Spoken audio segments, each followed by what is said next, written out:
Pepatah berkata, banyak jalan menuju Roma. Bagaimana dengan jalan menuju kepada keselamatan? Mengapa Alkitab berkata, hanya Yesuslah satu-satunya jalan keselamatan yang sejati? Dengan memahami 3 makna dari mempercayai Yesus, kita akan mengetahui mengapa hanya Yesus yang dapat menyelamatkan manusia dengan sempurna.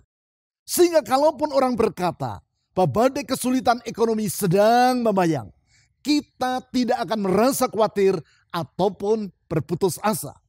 Karena di dalam Yesus tersedia masa depan yang tidak akan mengecewakan. Hidup yang memfokuskan diri kepada Allah yang sejati akan membuahkan kehidupan yang berbahagia. Bapak, Ibu, Saudara sekalian, selamat berjumpa kembali di Ibadah Gereja Kristen Perjanjian Baru, Fajar Pengharapan.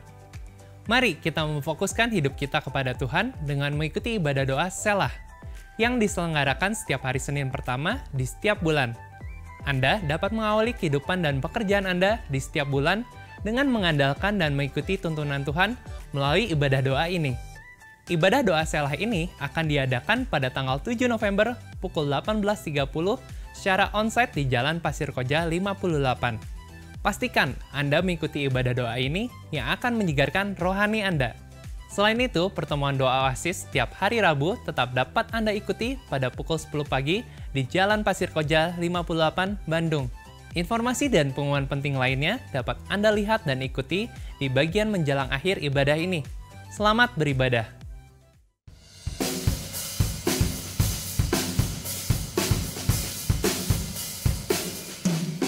Mari jemaat Tuhan kita bangkit berdiri. Sama-sama kita naikkan nyanyian kita bagi Tuhan.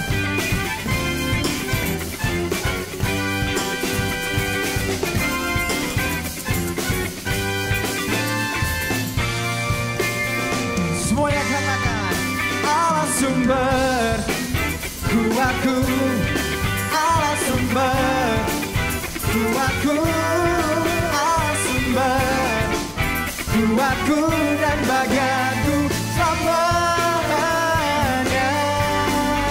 selamanya.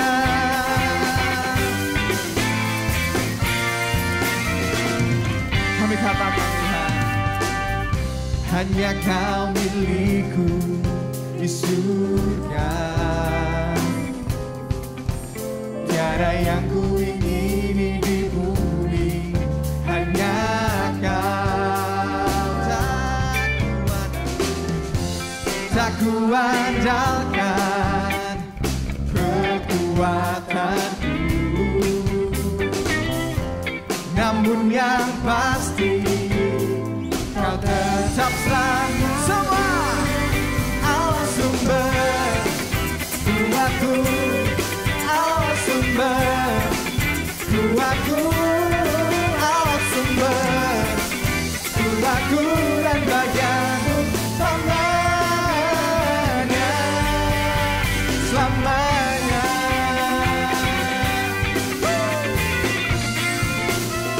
Hanya Kau milikku Tuhan, hanya Kau milikku di surga.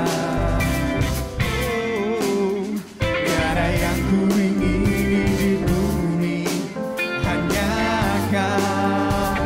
Tak ku andalkan, tak ku andalkan kekuatanku, yang pasti hanya kekuatanmu Tuhan. Yang pasti Kau tetap selamanya, Allah sumber kuatku, Allah sumber kuatku, Allah sumber kuatku dan bagianku selamanya, Allah sumber kuatku, Allah sumber kuatku, Allah sumber kuatku dan bagianku selamanya, selamanya.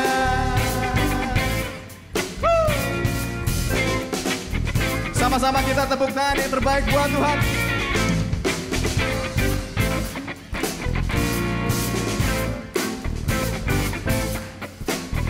Segenap hati kami mau katakan Tuhan, hanya Kau satu-satunya. Tak kuandalkan kekuatanku,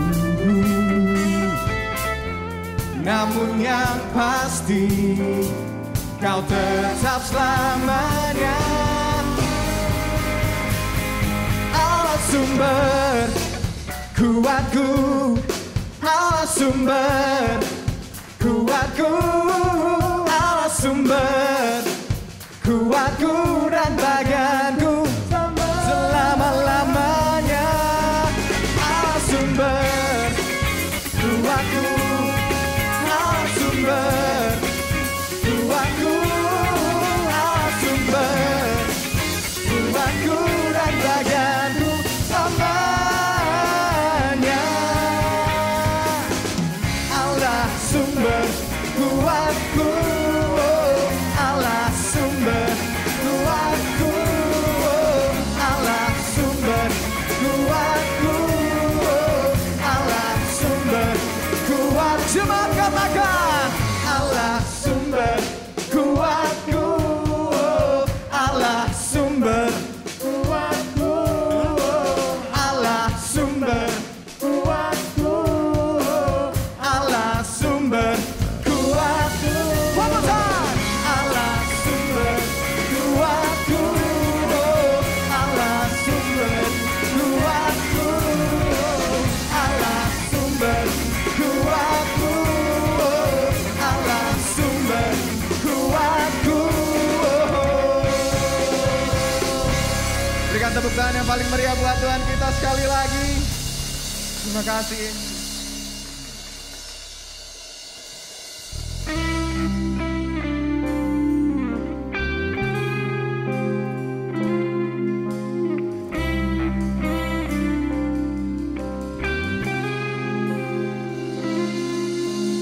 Belum pernah ada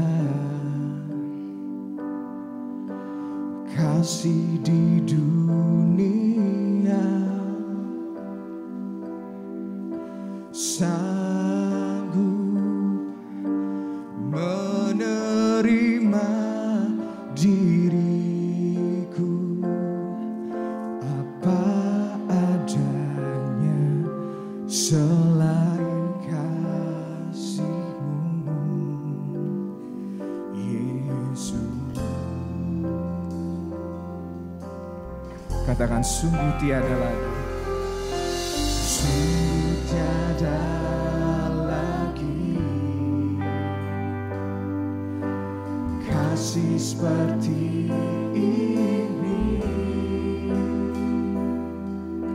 sanggup mengubahkan hidupku menjadi baru selain kasih-Mu, Yesus. Kami katakan Tuhan, Kau ku kagumi dalam hati, kasih-Mu tiada duanya. Sampai kini ku akui kasih-Mu tiada duanya. Takkan ada lagi, takkan ada lagi kasih seperti ini, sanggup mengubahkan hidupku menjadi baru selain kasih-Mu, Yesus.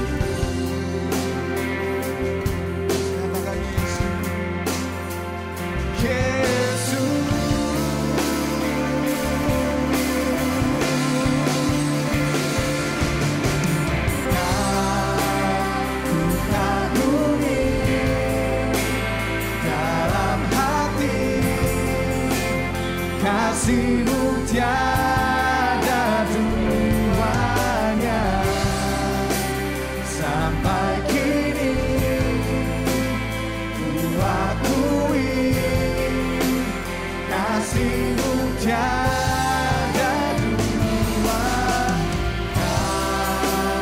Ku kagumi dalam hati, kasih-Mu tiada duanya. Sampai kini ku akui kasih-Mu tiada duanya.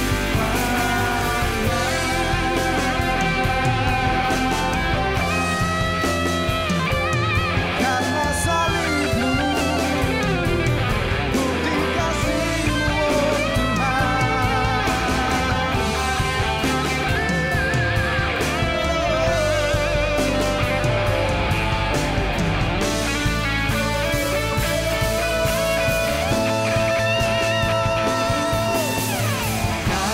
Kau ku kagumi dalam hati, kasih-Mu tiada duanya. Sampai kini ku akui kasih-Mu tiada dua. Kau ku kagumi dalam hati, hanya Kau Tuhan, hanya kasih Tuhan. Sampai kini ku akui kasih-Mu tiada duanya.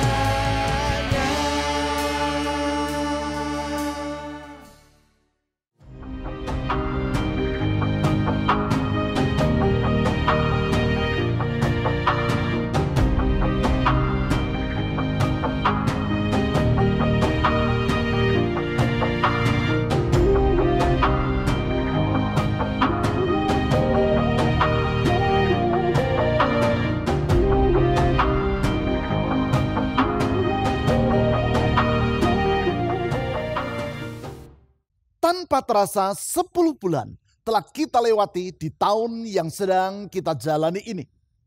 2 bulan lagi kita akan mengakhiri tahun ini dan memasuki tahun yang baru. Tahun 2023 yang diprediksi oleh banyak orang sebagai tahun yang sukar secara ekonomi. Kesukaran yang disebabkan antara lain oleh krisis energi karena perang di Ukraina. Krisis energi yang mempengaruhi keadaan ekonomi dunia.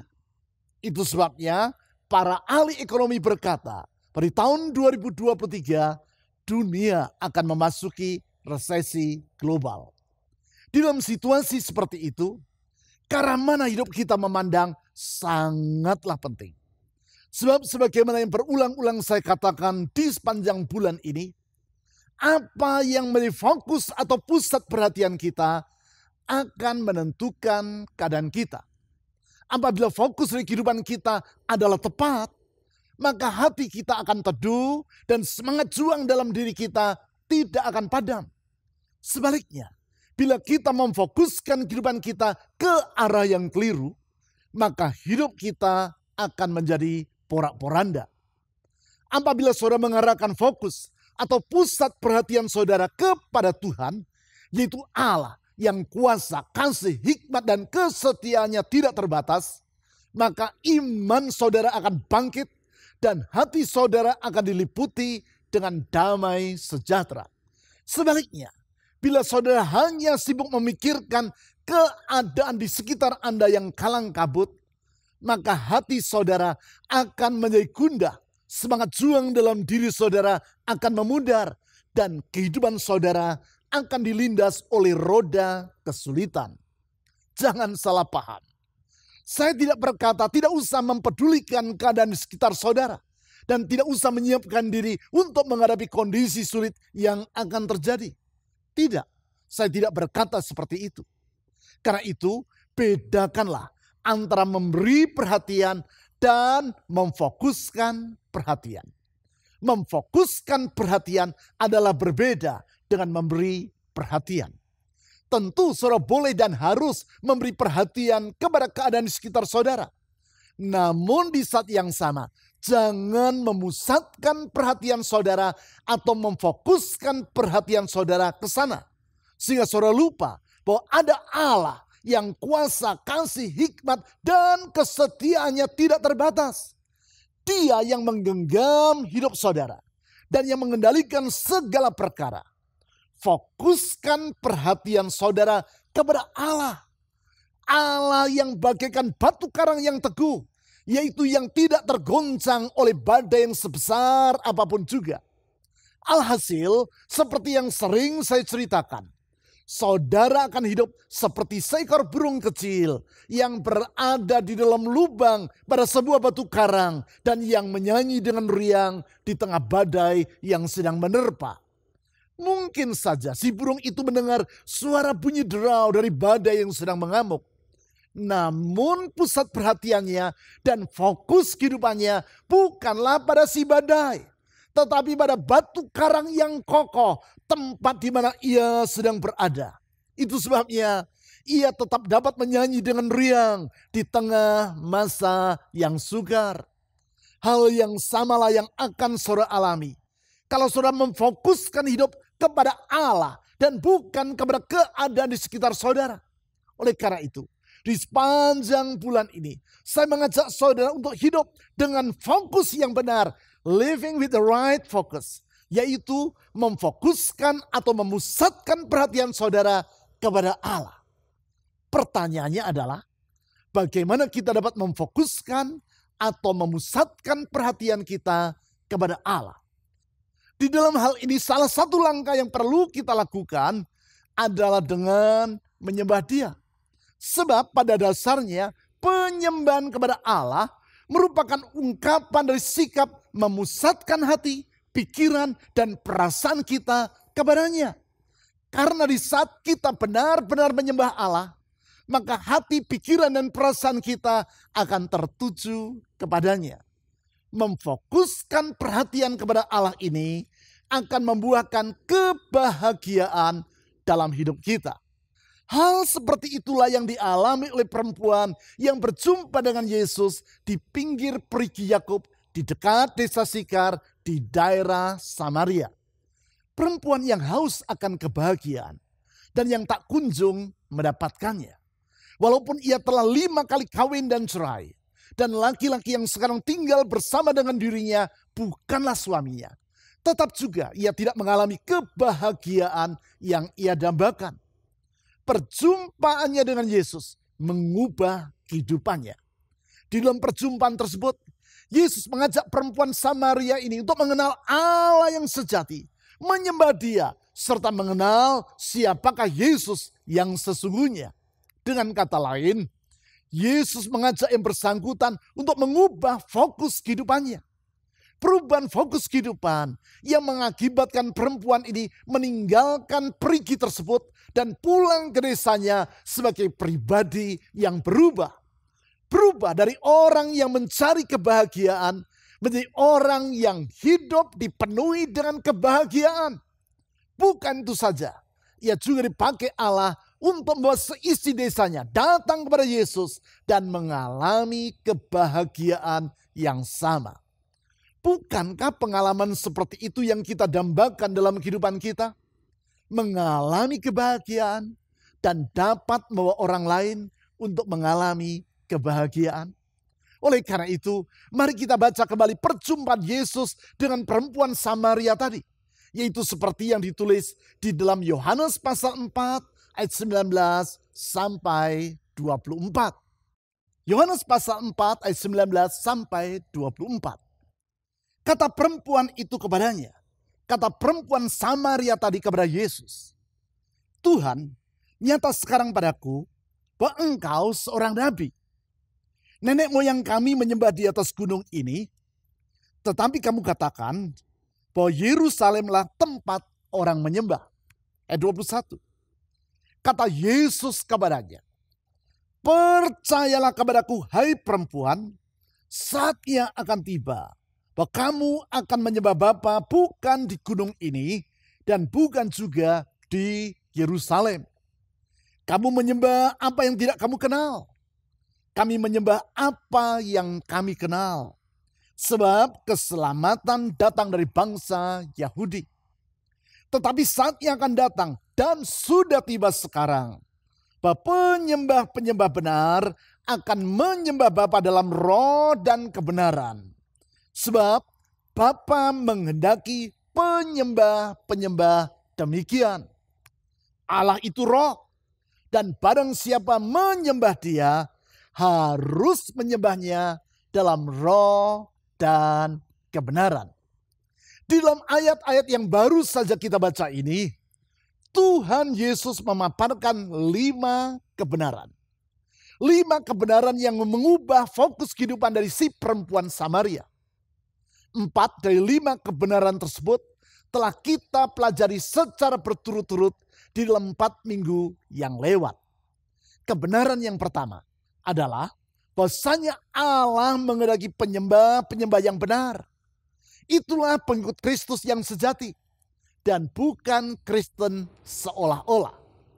Kebenaran yang kedua, yaitu bahwasanya penyembah yang benar adalah orang yang menyembah Allah yang sejati. Melaluinya kita juga mempelajari bahwasanya apa yang kita cintai akan menentukan keadaan hati kita. Kebenaran yang ketiga, yaitu bahwasanya penyembah yang benar akan menyembah Allah di dalam roh.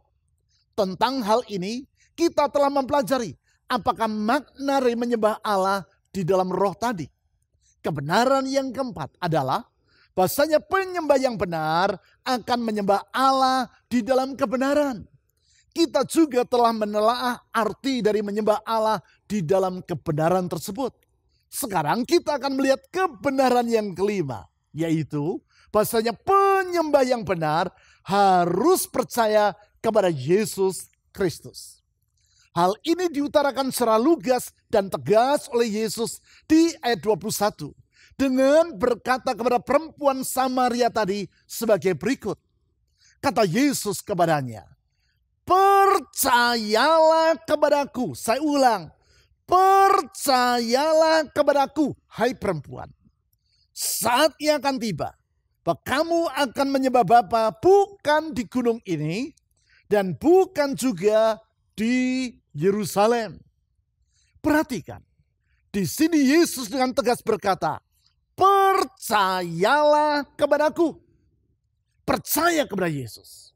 Untuk menegaskan pentingnya kata percaya ini, maka di dalam bahasa Yunani, bahasa yang digunakan untuk menulis kitab Perjanjian Baru, ditulis Yesus mengucapkannya dalam bentuk kata kerja aorist imperatif aktif.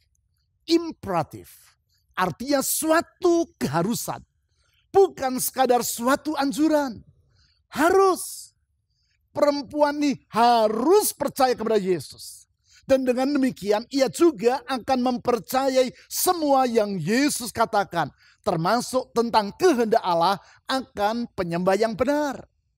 Dengan menelah kata-kata yang Yesus ucapkan kepada perempuan tersebut, yaitu mulai dari ayat 10 sampai ayat 26, maka kita dapat mengambil kesimpulan bahwa harus percaya kepada Yesus yang dimaksudkan di ayat 21 tadi artinya yang pertama, yaitu percaya bahwa Yesus adalah Sang Mesias. Saya ulangi, harus percaya kepada Yesus artinya yang pertama, yaitu percaya bahwa Yesus adalah Sang Mesias.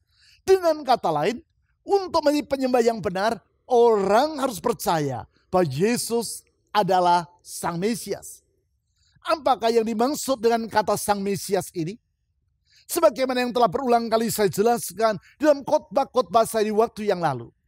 Mesias artinya adalah pribadi yang diutus oleh Allah Bapa ke dunia guna menyelamatkan umat manusia. Hal tersebut antara lain dapat dibaca di dalam Lukas pasal 1 ayat 67 sampai 75 dan Matius pasal 1 ayat 21. Kata menyelamatkan ini nampak sederhana. Namun sesungguhnya banyak orang yang tidak cukup memahami maknanya. Hal tersebut mengingatkan saya kepada percakapan saya dengan seseorang yang di saat itu belum menjadi seorang pengikut Kristus. Orang tadi mengajak saya untuk makan malam bersama. Sementara makan, saya berkata kepada orang tersebut, kalau saudara percaya kepada Yesus, maka saudara akan selamat. Dengan wajah yang polos, orang tadi bertanya, maksudnya selamat itu apa, Pak? Saya jawab, selamat ya artinya selamat. Yang bersangkutan bertanya lagi, apakah selamat itu maksudnya adalah selamat karena tidak tertabrak oleh mobil, selamat dari bencana, selamat dari kerugian oleh karena terhindar dari ditipu oleh orang lain, atau apa, Pak? Seketika itu juga saya menjadi sadar bahwa ternyata kata selamat bagi banyak orang tidak cukup jelas maksudnya. Oleh karena itu saya menjelaskan kepada orang tadi bahwa arti yang sederhana dari kata selamat di dalam iman Kristen adalah bebas dari ikatan dosa dan bebas dari hukuman dosa. Memang untuk itulah Yesus telah datang ke dunia. Ia datang sebagai Sang Mesias, yaitu untuk menyelamatkan manusia dari dosa dan hukuman dosa, serta memulihkan kehidupan manusia kepada rencana Allah yang semula ketika Ia menciptakan mereka, yaitu sebagai para penyembahnya. Hal ini diutarakan dalam Lukas pasal 1 ayat 74 melalui kalimat, supaya kita terlepas dari tangan musuh, dapat beribadah kepadanya tanpa takut. Perhatikan kata dapat beribadah kepadanya di situ. Artinya Sang Mesias datang untuk menyelamatkan kita agar kita dapat beribadah kepada Allah sebagai penyembah-penyembah yang benar. Peranan dari Sang Mesias di dalam menyelamatkan umat manusia agar mereka dapat menjadi penyembah-penyembah yang benar ini dipahami oleh sang perempuan Samaria tadi. Hanya saja ia tidak mengetahui siapakah Mesias yang sebenarnya. Itu sebabnya Yesus menjelaskan kepada yang bersangkutan bahwa dirinya lah Sang Mesias tersebut. Hal itu ditulis dalam Yohanes pasal 4 ayat 25 sampai 26 sebagai berikut. Yohanes pasal 4 ayat 25 sampai 26. Jawab perempuan itu kepadanya, kepada Yesus, aku tahu bahwa Mesias akan datang, yang disebut juga Kristus. Apabila ia datang, ia akan memberitakan segala sesuatu kepada kami. Ayat 26, perhatikan. Kata Yesus kepadanya, akulah dia yang sedang berkata-kata dengan engkau. Perhatikan, di ayat 26 dengan tegas Yesus berkata kepada perempuan Samaria tadi, akulah dia. Akulah Sang Mesias yang kau sebutkan tadi. Mesias atau Kristus, yaitu pribadi yang dijanjikan oleh Allah Bapa untuk menyelamatkan umat manusia. Mesias yang di ayat 21 dikatakan oleh Yesus harus dipercayai oleh perempuan Samaria ini. Dan tentunya juga oleh seluruh umat manusia. Pertanyaan saya, sudahkah saudara percaya bahwa Yesus adalah Sang Mesias? Mesias atau Kristus, Sang Juru Selamat yang memberi pengharapan bagi umat manusia. Kalau saudara memfokuskan hidup saudara kepada Allah, yaitu melalui menyembah Dia dengan percaya bahwa Allah telah datang ke dunia di dalam diri Yesus Sang Mesias, maka saudara dapat menatap hari esok bukan dengan kekhawatiran ataupun keputusasaan. Karena sesungguhnya Yesus Kristus adalah sumber pengharapan yang tidak pernah mengecewakan orang yang percaya kepadanya. Selanjutnya, yang kedua, harus percaya kepada Yesus artinya, yaitu percaya bahwa Yesus adalah Sang Imam Besar. Saya ulang, yang kedua, percaya bahwa Yesus adalah Sang Imam Besar. Dengan kata lain, untuk menjadi seorang penyembah yang benar, orang harus percaya bahwa Yesus adalah sang imam besar. Apakah yang dimaksud dengan sang imam besar ini? Untuk itu kita perlu memahami apakah seorang imam itu. Di dalam Alkitab dijelaskan bahwa seorang imam adalah pribadi yang dipilih oleh Allah untuk menjadi perantara atau penghubung antara manusia dengan Allah. Termasuk penghubung bagi manusia di dalam melakukan ibadah kepada Allah. Hal tersebut antara lain ditulis di dalam Ibrani pasal 5 ayat 1-3. Peranan dari perantara ini adalah penting. Bukankah merupakan hal yang lazim? Bila kita ingin menyampaikan hal yang penting dan bersifat pribadi kepada seseorang yang kita belum cukup akrab dengan dia, maka kita akan meminta bantuan seorang perantara. Sang perantara ini adalah orang yang memiliki relasi yang cukup dekat dengan kita dan sekaligus juga memiliki hubungan yang akrab dengan pribadi tadi. Bantuan dari sang perantara tersebut akan mengakibatkan komunikasi kita dengan pribadi tersebut akan berlangsung secara lancar. Ada kalanya orang menjadikan saya sebagai perantara. Dia ingin menyampaikan cinta kepada seseorang. Dan dia takut kalau cintanya ditolak. Dia minta saya menyampaikan bahwa yang bersangkutan cinta kepada orang tadi. Itu perantara. Perlu dipahami. Bila di dalam ibadah kepada Allah kita memerlukan perantara. Hal itu disebabkan karena Allah adalah pribadi yang maha kudus. Sedangkan kita adalah manusia yang berdosa. Kemahakudusan Allah dan keberdosaan kita ini mengakibatkan di dalam masa perjanjian lama untuk melakukan ibadah, orang memerlukan seorang imam sebagai perantara.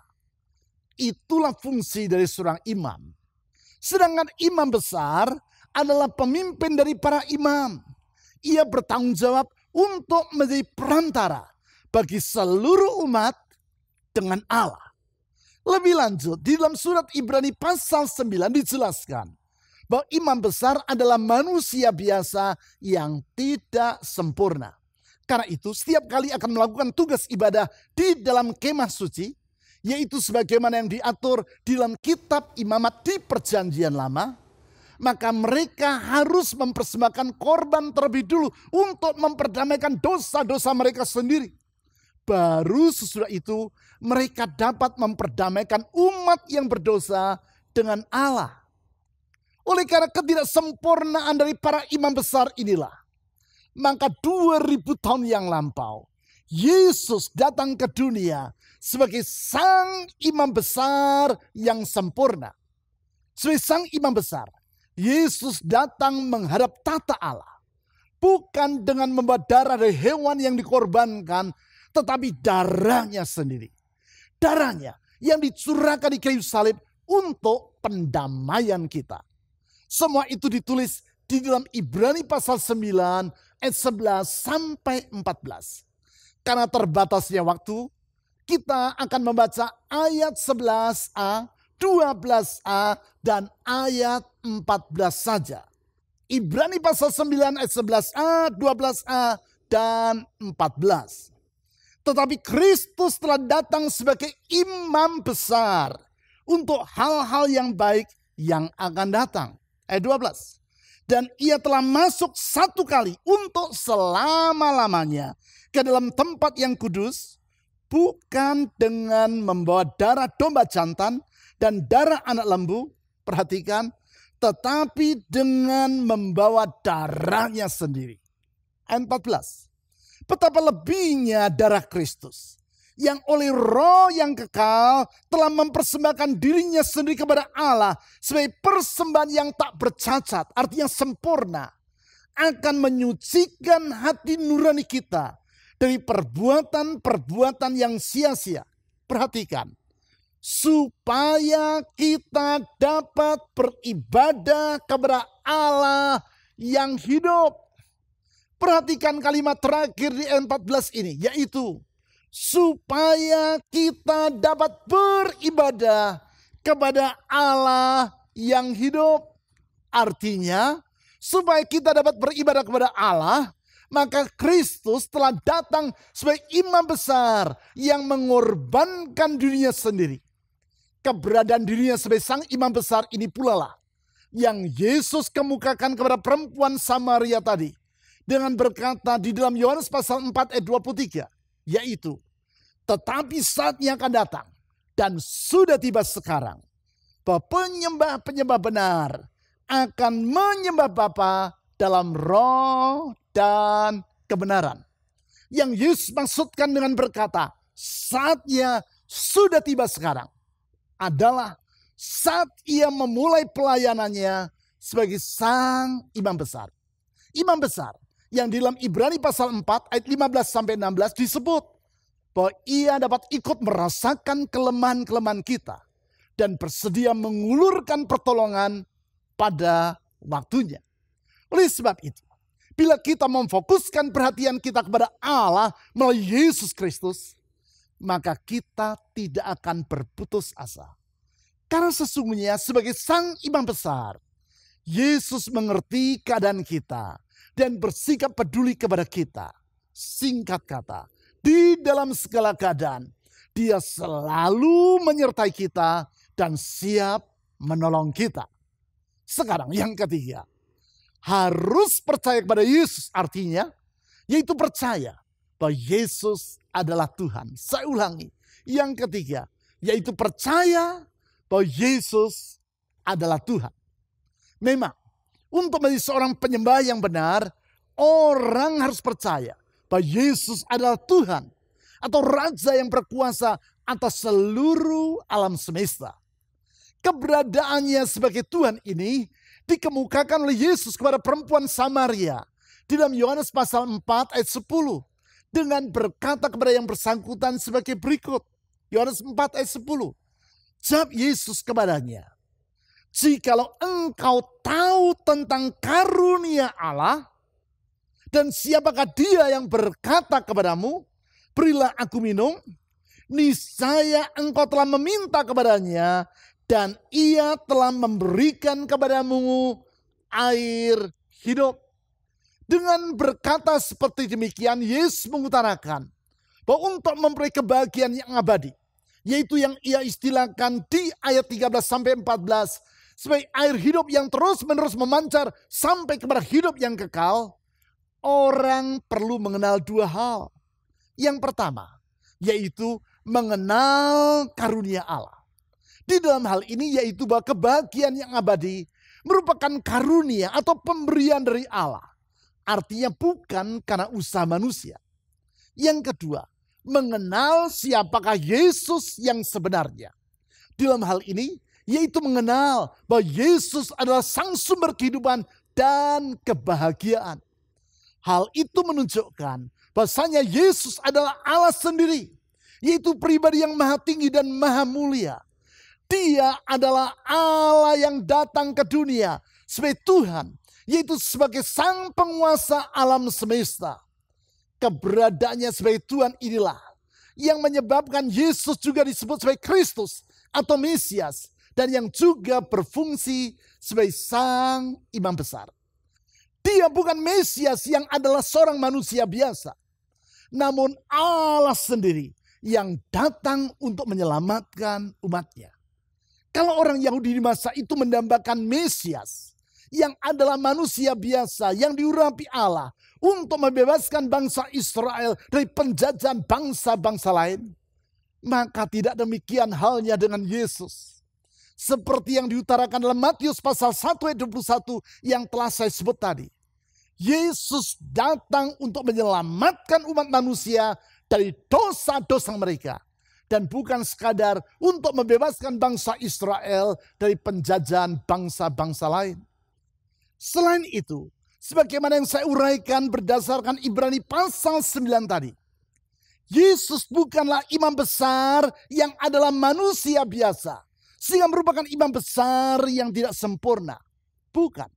Namun Dia adalah Allah Sang Putra yang datang ke dunia dan menjadi sang imam besar yang sempurna.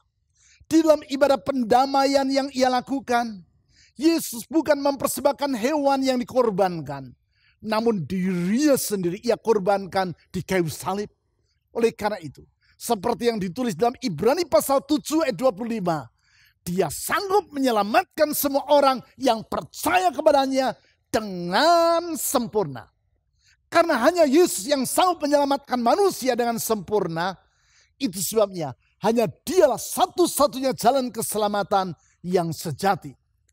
Kalau ada pepatah yang berkata, banyak jalan menuju Roma, atau all roads lead to Rome, maka untuk menuju kepada keselamatan yang sejati, hanya ada satu jalan, yaitu hanya melalui Yesus Kristus. Mengapa hanya melalui Dia? Karena Yesus adalah Tuhan yang telah datang sebagai Kristus atau Mesias yang sejati, yaitu juru selamat dunia dan sebagai Sang Imam Besar yang sempurna. Keyakinan ini mengakibatkan dalam segala keadaan kita tidak akan berputus asa. Karena Yesus yang mengasihi dan memahami keadaan kita merupakan sumber pengharapan yang tidak akan mengecewakan. Oleh sebab itu, arahkanlah fokus kehidupan Anda kepada Allah melalui Yesus Kristus, Tuhan kita. Dan Anda tidak akan dikecewakannya. Sembah dan beribadahlah kepadanya. Dan Anda akan dimampukannya untuk melewati setiap keadaan dengan penuh sukacita.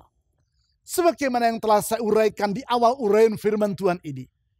Di setiap waktu dan di segala keadaan, termasuk di masa yang sukar, kita harus hidup dengan fokus atau perhatian yang tepat. Di dalam hal ini, yaitu kepada Allah yang telah menyapa kita dan yang kita sapa di dalam Yesus Kristus, Tuhan kita. Sebab bila yang menjadi fokus perhatian kita keliru, maka hidup kita akan menjadi porak-poranda. Sebaliknya, bila fokus kehidupan kita tepat, maka hidup kita akan berbahagia. Itulah yang telah dialami oleh perempuan Samaria, yang kehidupan dan percakapannya dengan Yesus telah kita bahas di sepanjang bulan ini. Dalam artian yang lain, hal itu pula lah yang dialami oleh John F. Kennedy Jr., putra dari almarhum Presiden Amerika Serikat John F. Kennedy pada tahun 1999.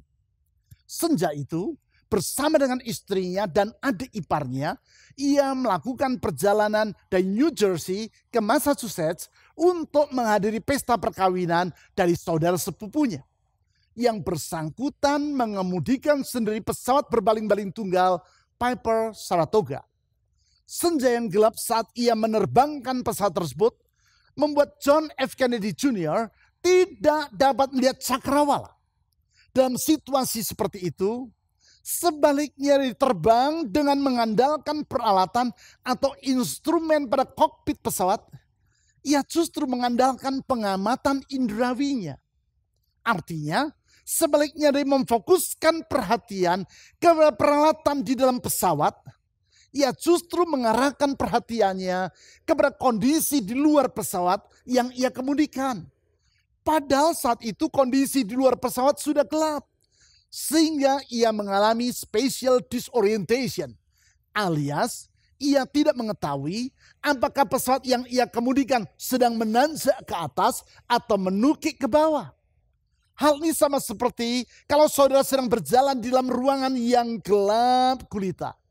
Saudara tidak akan mengetahui apakah saudara sedang melangkah menjauhi pintu atau mendekati pintu. Bisa jadi saudara berpikir bahwa saudara sedang mendekati pintu, padahal sesungguhnya saudara sedang menjauhinya. Itulah spatial disorientation. Itulah yang dialami oleh John F. Kennedy Jr. Sebagai akibat, ia merasa bahwa dirinya sedang mengemudikan pesawat yang sedang terarah ke atas. Padahal sesungguhnya pesawat itu sedang menukik ke bawah. Alhasil, pesawat itu bukannya terbang semakin lama semakin tinggi, namun malah turun menghunjam ke lautan Atlantik, pecah berkeping-keping dan tenggelam di sana. Hal yang seharusnya tidak akan terjadi kalau saja ia memfokuskan pandangannya ke arah yang tepat, yaitu kepada instrumen di dalam pesawat dan bukan kepada keadaan di luar pesawat yang sedang ia kemudikan. Apa yang ia alami ini mengajar kita Bahwa dalam segala keadaan, mari kita memfokuskan hidup kita ke arah yang tepat, yaitu kepada Allah. Memfokuskan perhatian kepada Allah yang sejati melalui beribadah kepadanya. Itulah beribadah sebagai para penyembah yang benar. Berita baik, dalam Yesus Kristus kita dapat hidup sebagai penyembah yang benar, yaitu orang yang beribadah kepada Allah yang sejati. Sebab sesungguhnya Dia, Yesus, adalah Tuhan, Sang Mesias yang sejati, dan Sang Imam Besar yang sempurna. Sehingga dengan demikian, ibadah kita kepada Allah tidak akan sia-sia, namun membuahkan keakraban dengan Allah dan menghasilkan kebahagiaan dalam hidup kita. Di dalam kaitan itu, saya mengajak saudara agar tidak melewatkan ibadah doa abiding prayer yang akan dilaksanakan pada hari Senin tanggal 7 November yang akan datang. Ibadah yang diselenggarakan pada setiap Senin pertama di setiap bulan secara on-site di Pasir Koja ini akan menolong saudara untuk memfokuskan kehidupan Anda kepada Allah yang sejati. Sehingga badai yang sebesar apapun yang sedang menerpa, hidup Anda tidak akan goyah. Tetapi seperti yang saya utarakan tadi, Anda akan hidup bagaikan seekor burung kecil yang menyanyi di tengah badai. Mari, fokuskan hidup saudara kepada Allah melalui Yesus Kristus, Tuhan kita. Dan saudara tidak akan pernah dikecewakannya. Mari kita berdoa.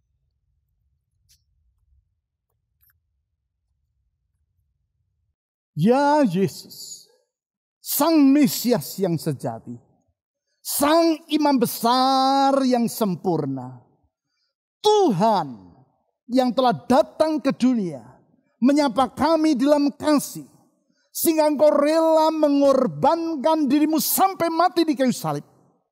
Melalui pengorbananmu yang sempurna itu, Engkau memperdamaikan kami dengan Allah yang adalah sumber kehidupan kami. Sehingga dengan demikian kami dapat hidup dan benar-benar hidup. Hidup yang bermakna limpah dengan kebahagiaan. Bukan hidup yang sia-sia. Bukan hidup yang hampa. Tetapi hidup dengan arah yang benar.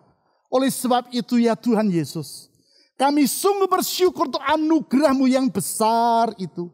Sungguh kami bersyukur untuk kasih-Mu yang tidak terbatas itu. Yang memberikan pengharapan dan jaminan akan masa depan kami.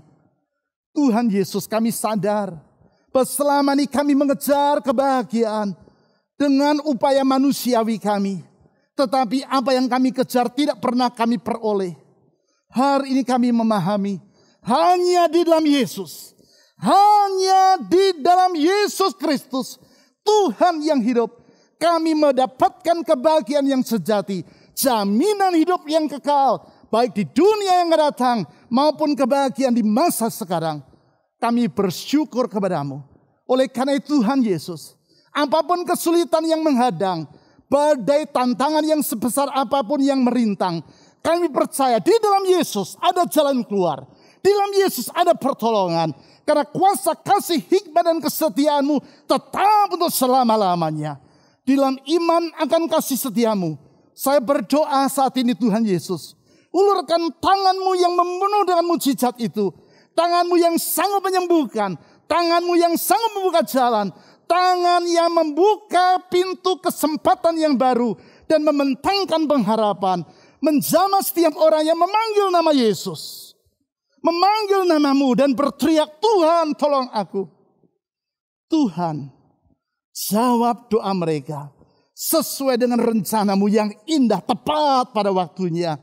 Kepadamu ya Tuhan Yesus. Dan di dalam nama-Mu, nama Yesus Kristus, Tuhan dan Juru Selamat yang hidup, kami telah berdoa. Amin. Menyenangkanmu, senangkanmu, hanya itu kerinduanku. Menyenangkanmu, senangkan hatimu,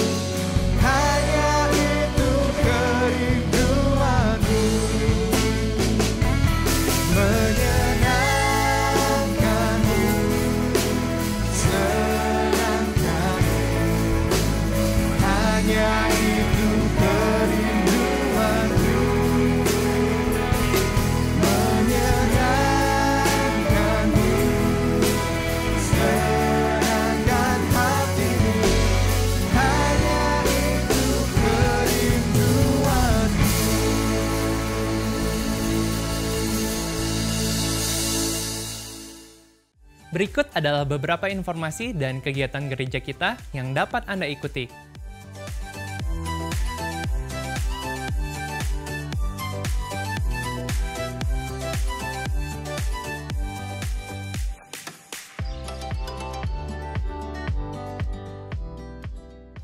Persembahan dan persepuluhan sebagai ungkapan kasih dan syukur kita kepada Tuhan dapat Anda berikan dengan memasukkannya ke dalam kotak persembahan, atau melalui rekening bank, atau dengan cara men-scan QR Code dengan menggunakan aplikasi dompet digital.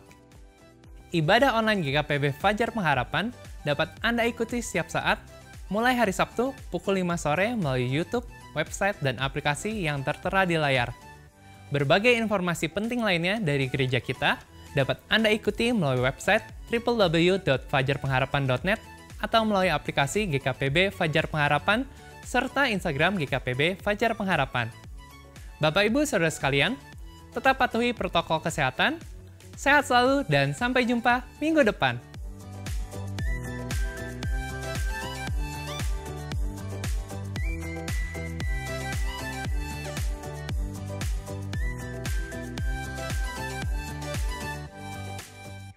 Mari kita berdoa, bersyukur kepada Tuhan, mengakhiri ibadah kita pada saat ini.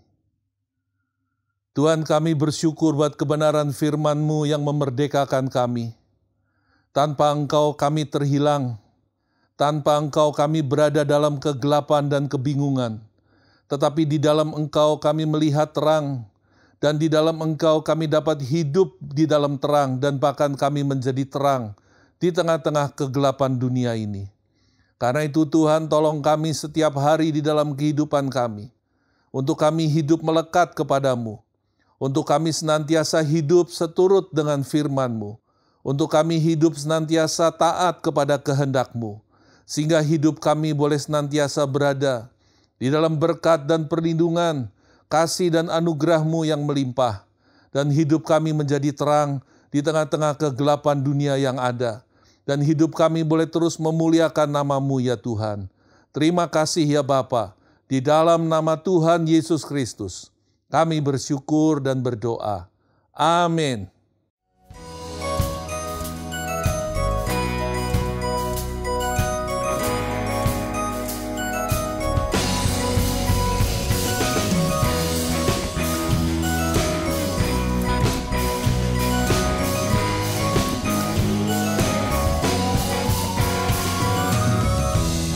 Semakin bertambah dan ku semakin berkurang, Kau yang semakin dipandang, dan ku berdiri di balik salib-Mu.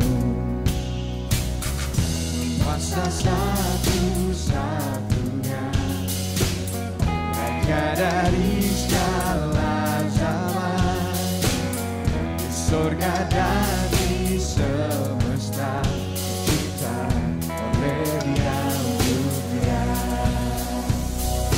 Tinggikanlah dirimu mengatasi langit ini, dan kemuliaan-Mu mengatasi seluruh